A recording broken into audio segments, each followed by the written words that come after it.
Hello dear students, एक बार पुनः स्वागत है आपके अपने प्यारे से चैनल कुतुब सर में।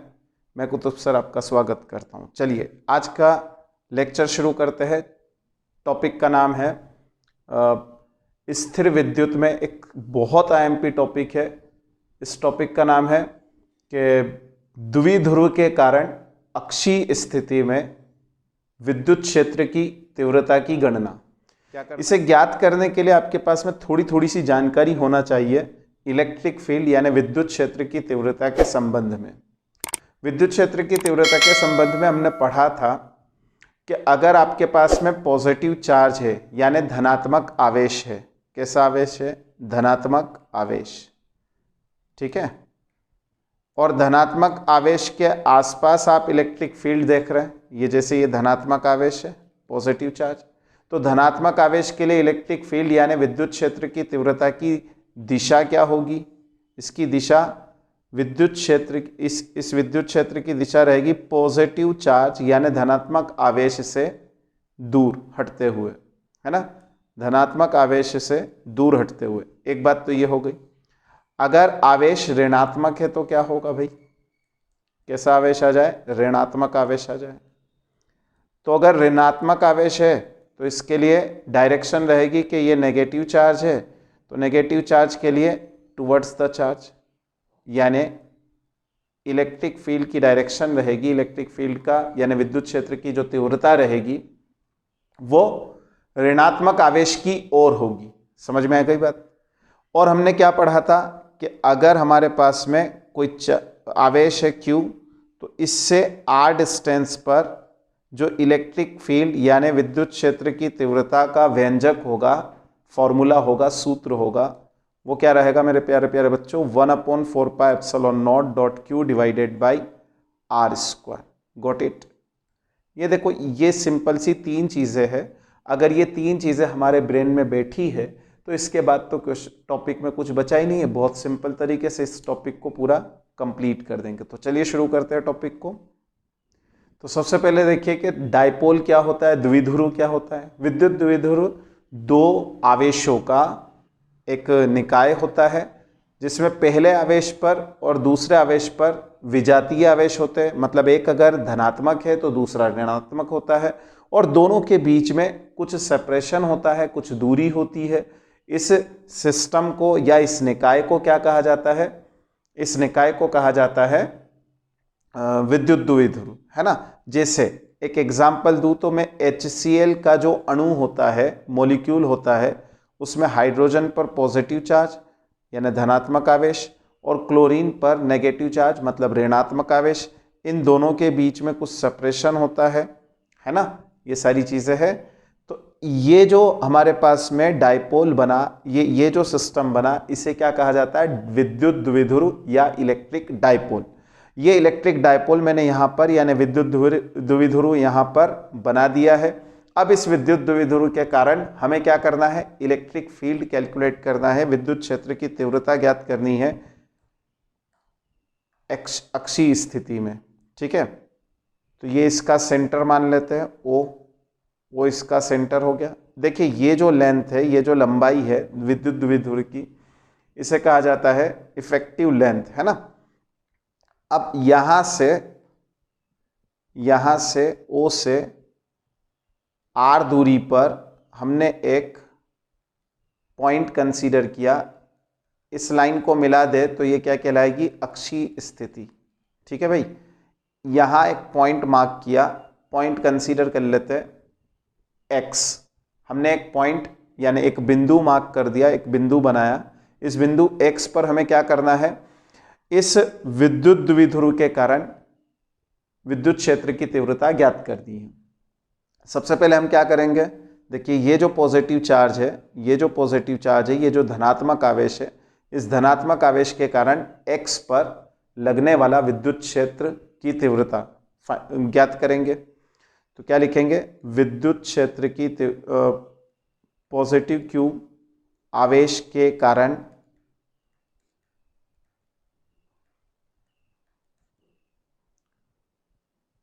X पर विद्युत क्षेत्र की तीव्रता। ठीक है भाई, ये कर लेते हैं। तो ये देखिए, ये इसको मैंने रिप्रेजेंट कर दिया E1 से। E1 से रिप्रेजेंट करने पर अभी मैंने बच्चों आपको बताया था कि फॉर्मूला क्या रहता है, 1/4πε0, है ना। फिर ये चार्ज यहां पर देखिए Q है।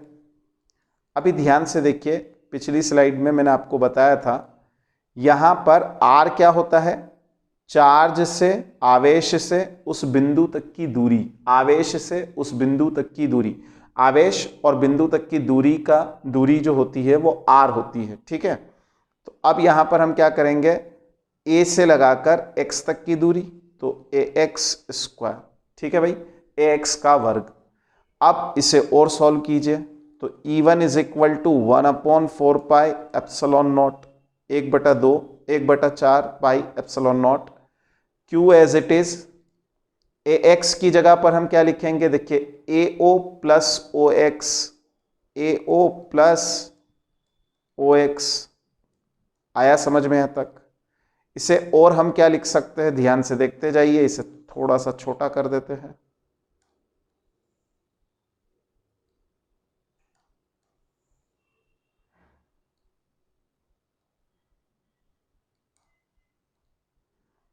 इसे हम लिख सकते हैं E1 is equal to 1/4πε0 as it is, ये Q as it is, upon में आ जाएगा AO।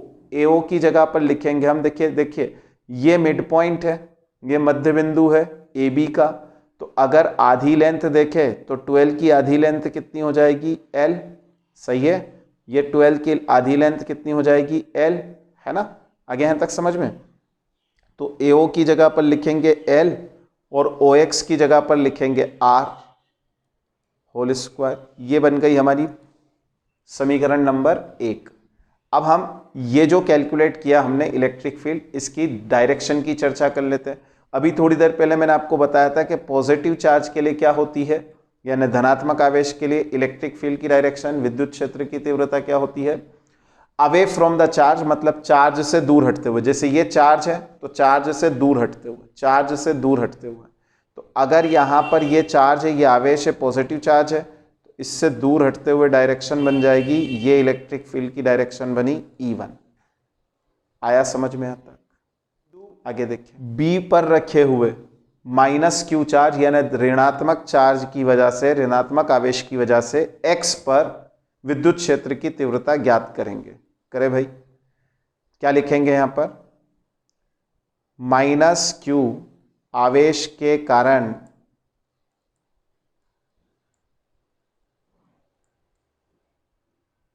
x पर विद्युत क्षेत्र की तीव्रता।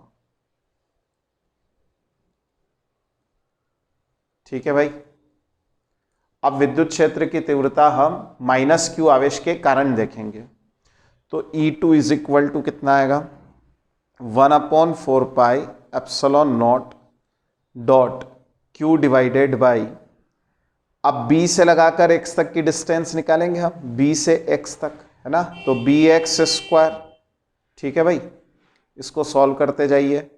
E2 is equal to 1/4πε0 Q divided by, bx की जगह पर हम क्या लिखेंगे, B से x तक की डिस्टेंस क्या लिखेंगे, देखिए O से लगाकर x तक, OX, इसमें से माइनस करेंगे OB को। ठीक है ना, देखिए O से लगाकर x तक की डिस्टेंस में से अगर OX माइनस कर दे तो क्या बन जाएगा, BX। तो ये OB डिस्टेंस माइनस कर दी, दूरी माइनस कर दी। अब इसे सॉल्व कीजिए, तो E2 is equal to 1/4πε0 dot Q divided by, ध्यान से देखिए OX अभी हमने बोला था R है, तो R माइनस L का स्क्वायर, इक्वेशन नंबर 2। अब हम इसकी डायरेक्शन की चर्चा करेंगे। तो देखिए नेगेटिव चार्ज के लिए डायरेक्शन क्या बनेगी, ऋणात्मक आवेश के लिए डायरेक्शन क्या बनेगी, ये जैसे ऋणात्मक आवेश है तो ऋणात्मक आवेश के लिए ऋणात्मक आवेश की ओर, ऋणात्मक आवेश की ओर, ऋणात्मक आवेश की ओर। ठीक है, तो ये ऋणात्मक आवेश की ओर हमारी डायरेक्शन बन जाएगी E2 की। इतने पार्ट में मेरे ख्याल से आपको कोई दिक्कत नहीं होनी चाहिए। यहां पर अगर मैं डायरेक्शन अलग से लिखना चाहूं तो क्या लिखूंगा, यहां डायरेक्शन रहेगी ए से एक्स की ओर,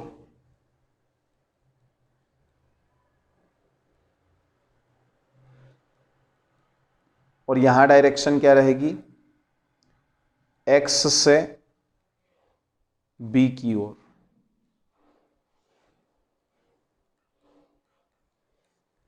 क्या दोनों डायरेक्शन अलग अलग है, क्या दोनों दिशाएं अलग अलग है, एक इस दिशा में है, एक इस दिशा में है। जब भी ऐसा आ जाता है कि एक इस दिशा में, एक इस दिशा में, तो हम क्या करते हैं, दोनों को सब्ट्रैक्ट करते हैं। रस्सा खींच प्रतियोगिता, पता है ना, रस्सा खींच प्रतियोगिता। एक टीम ए इधर से खींच रही है, दूसरी टीम बी इधर से खींच रही है, एक टीम इधर खींचेगी, एक टीम इधर खींचेगी। जिसका बल ज्यादा होगा, है ना, जो ज्यादा फोर्स लगाएगा वो जीतेगी। तो अभी फिलहाल यहां पर अगर आप देखें तो कौन जीत रहा है, देखिए इसका हर, इसका डिनोमिनेटर, इसका हर, इवन का हर, क्योंकि देखो बाकी सब तो एज इट इज है, क्यू एज इट इज है, क्यू एक जैसा है, 1/4πε0 एक जैसा है। तो सिर्फ हर को कंपेयर कर लो, हर की तुलना कर लो, तो हर किसमें बड़ा है, यहाँ पर इसमें बड़ा है, तो ये छोटा हो जाएगा E1, और E2 बड़ा हो जाएगा। अब हम क्या करेंगे, दोनों को सब्ट्रैक्ट करेंगे। क्या करेंगे भाई, दोनों को सब्ट्रैक्ट करेंगे। करें सब्ट्रैक्ट, माइनस करेंगे दोनों को, मतलब अब हम क्या निकालेंगे, परिणामी विद्युत क्षेत्र की तीव्रता।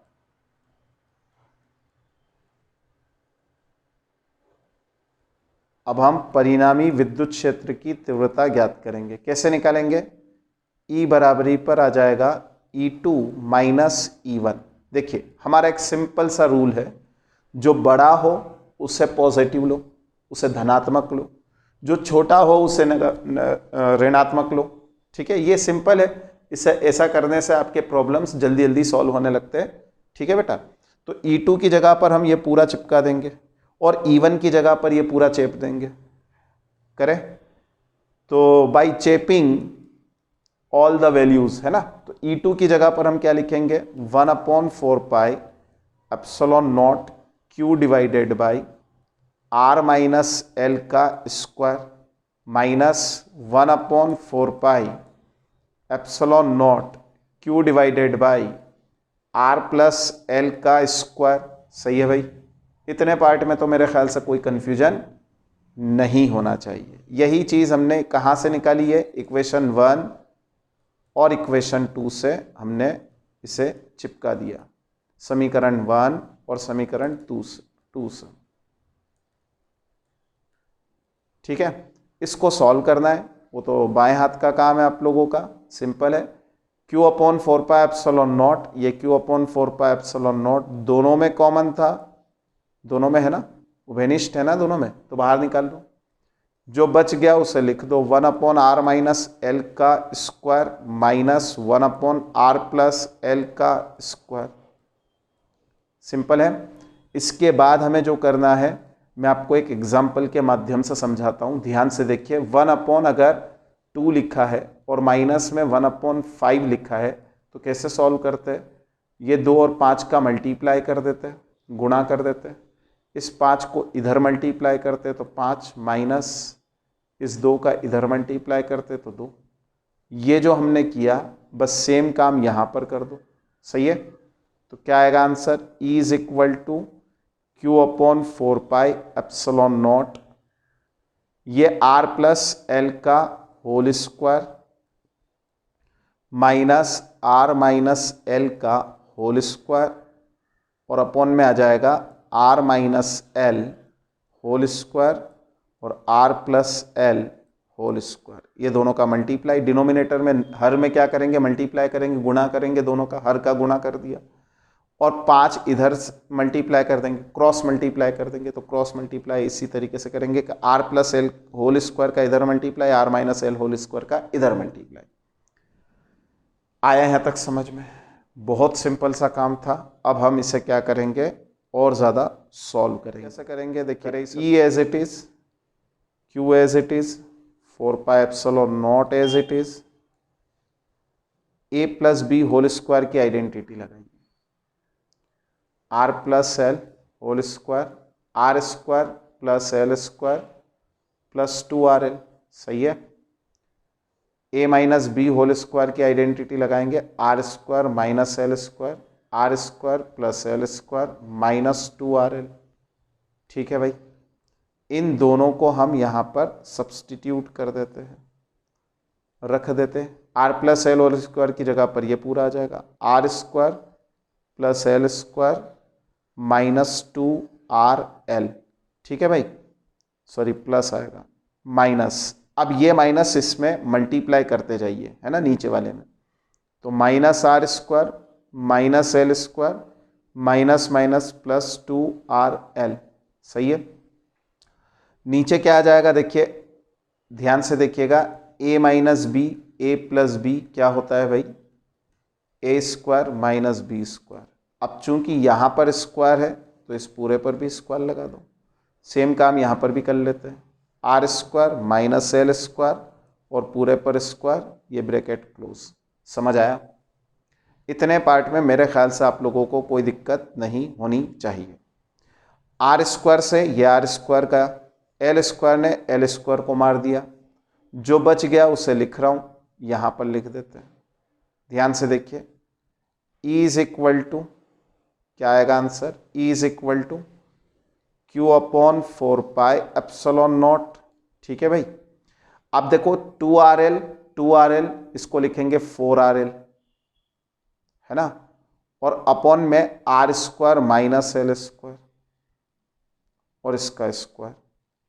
ध्यान से देखिए, E इज इक्वल टू, देखिए 1 अपॉन 4 पाई एप्सिलॉन नॉट, ये Q का अंदर इधर मल्टीप्लाई कर देते हैं, तो देखिए 2QL को अलग कर दिया। अब यहां तो 4 था तो यहां तो 2 ही है, तो 2R अलग कर दिया। करे ऐसा, क्या होगा ऐसा करने से, है ना, यही चल रहा है मन में। तो भाई 2QL जो होता है वो P के बराबर होता है।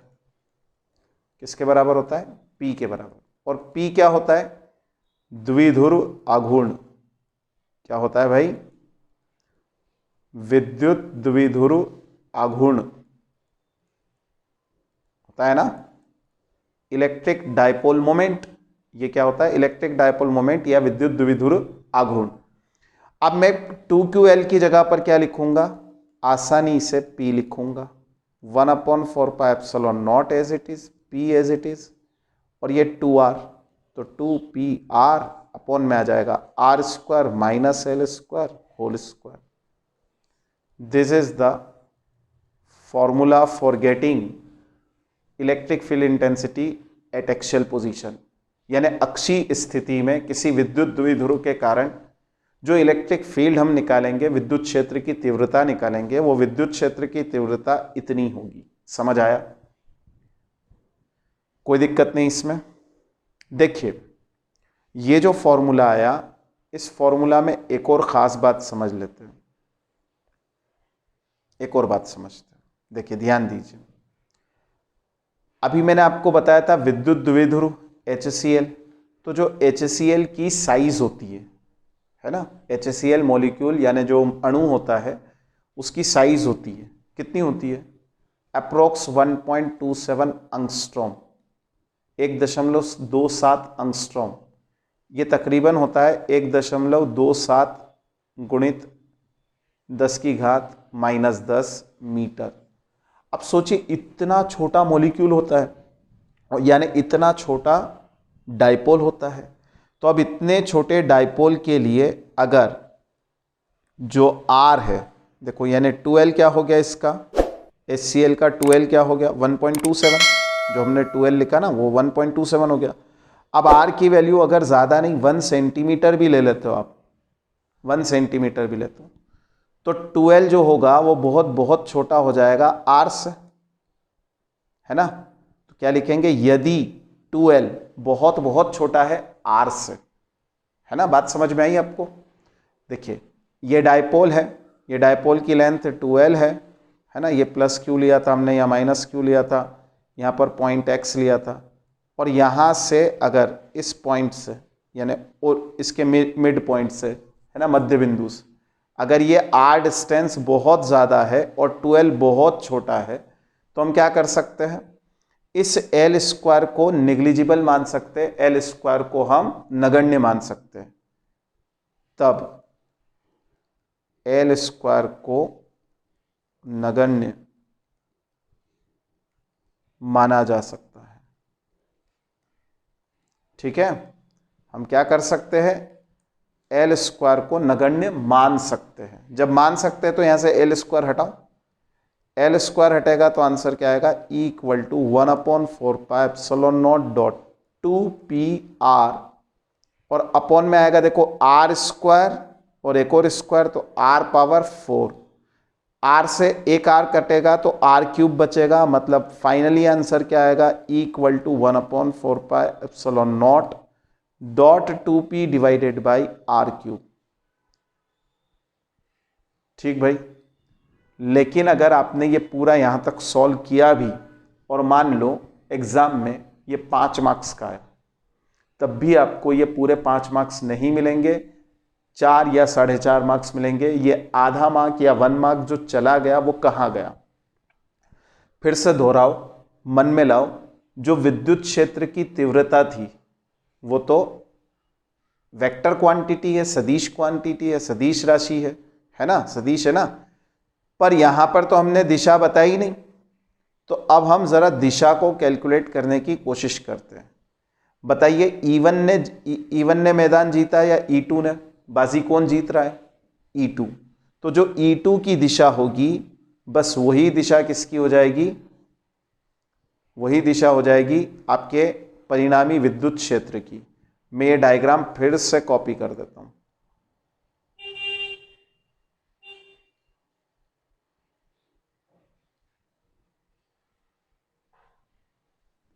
अब दिशा पर चर्चा करेंगे। E2 बड़ा है और E1 छोटा है ना, तो E2 जीत गया, E2 जीत गया मतलब ये दिशा बनी नेट इलेक्ट्रिक फील्ड की। ठीक है, अगर ये नेट इलेक्ट्रिक फील्ड की दिशा है और डायपोल मोमेंट की दिशा देखें, अगर हम डायपोल मोमेंट मतलब विद्युत द्विध्रुव आघूर्ण की दिशा देखें तो वो भी यही रहती है। तो इसका मतलब हम क्या मान सकते हैं, जो विद्युत द्विध्रुव आघूर्ण की दिशा वही इलेक्ट्रिक फील्ड यानी विद्युत क्षेत्र की दिशा। ठीक है, क्या मतलब हुआ, वेक्टर E सदिश E पैरेलल है सदिश P के, सेम होती है। अर्थात अक्षीय स्थिति में विद्युत क्षेत्र की तीव्रता की दिशा है ना, विद्युत क्षेत्र की तीव्रता की दिशा विद्युत क्षेत्र विद्युत द्विध्रुव आघूर्ण की दिशा में होती है। जो विद्युत द्विध्रुव आघूर्ण की दिशा होगी वही दिशा किसकी हो जाएगी, विद्युत क्षेत्र की तीव्रता की हो जाएगी। तो ये हमारा पूरा टॉपिक कंप्लीट हो गया। ये जितना भी हमने पढ़ा इसको अगर मतलब आपको ये पूरा लेक्चर में जो मैंने पढ़ाया इसका पूरा नोट्स चाहिए आपको, तो लिंक डिस्क्रिप्शन बॉक्स में है टेलीग्राम ग्रुप का, उससे जुड़ जाइए, आपको वहाँ पर इसका पूरा PDF मिल जाएगा। Thank you for watching my video.